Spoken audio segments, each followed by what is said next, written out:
Good morning sa inyong lahat. Ito na naman, magluluto na naman ako ng okoy. Ang aking paboritong okoy. Siyempre, of course, nilagyan ko yung 2 itlog, tsaka harina. At kailangan bating-bati. Bating-bati ha. Para maganda ang kanyang texture. Tama ba yung texture? at tsaka ito nga pala yung aking toge. Ginadgaran ko siya ng carrots. Yung iba kamote nilalagay. O kaya kalabasa. Carrots nilagay ko ngayon. Ayan. At syempre haluin niya ng konti and then batihin ng batihin. Meron na rin konting asin yan tsaka konting taktak. At akin na itong ibubuhos. Ganyan.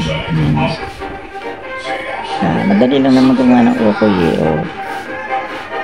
Kailangan malinis yung togi yung sinala. Nagdaan sa salaan para walang tubig kasi pure yan, pure itlog tsaka harina kasi kakatas yung tubig niyan nagtutubig kasi yung toge tsaka yung carrots kaya hindi na kailangan ng lagyan ng tubig, yan lang okay na. Ganyan lang naman, madali lang naman to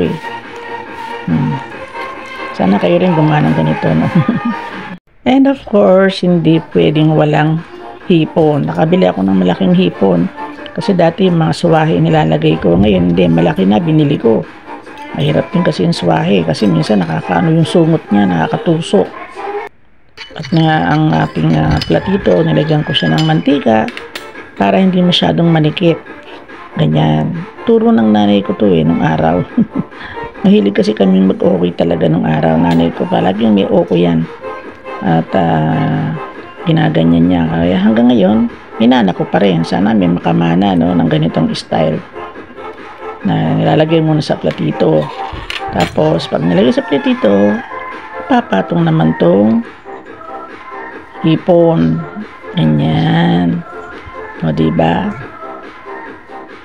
Bali, ang ginamit ko nga palang harina, yung all-purpose flour. Ganyan lang ang aking paggawa. Simple-simple, no? Tapos, ayan na. Bubuhos ko na ng ganyan. Ang tinan nyo, oh. Ayan. Pero nanikit pa rin sa platito, no? Hindi tayo magagawa. Talagang ganun. Ganun talaga yun, Naninikit.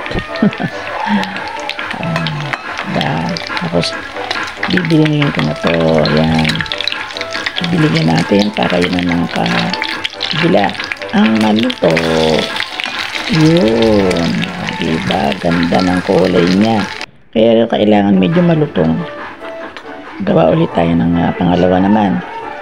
Kasi 7 lang piraso yung aking hipon. Kaya kailangan maparti ko tong mga togi kong to sa 7 piraso. Ayan, diba? O, tingnan nyo. Patong uli. Ayan, patong uli yan dyan. Tanggalin yung sungot, Tapos lagyan nyo sa ibabaw. Yan, ganito. Yan, ganyan. Ganyan, ganyan, ganyan. Yan. Peprito uli. Pangalawa na. Ayan. Kailangan maitakip yung natitira dun sa ibabaw niya.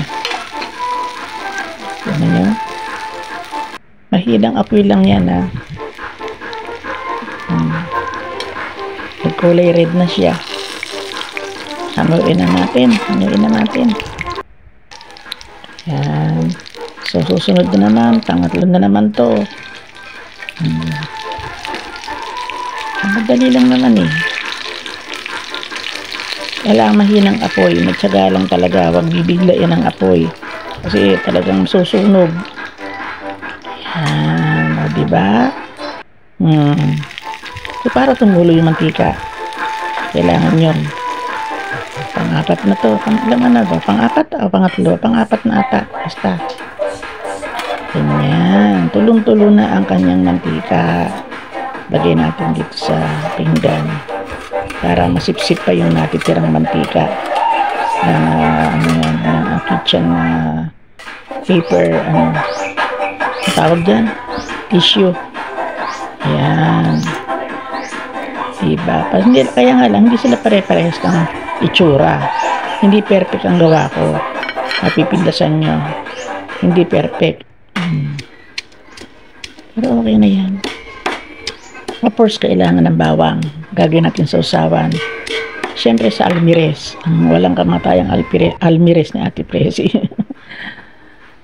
Diba? Ganyan. Maganda, maraming bawang. 3 lang naman sangkap niyan eh. Bawang. Ang sausawan, toyo. Yan.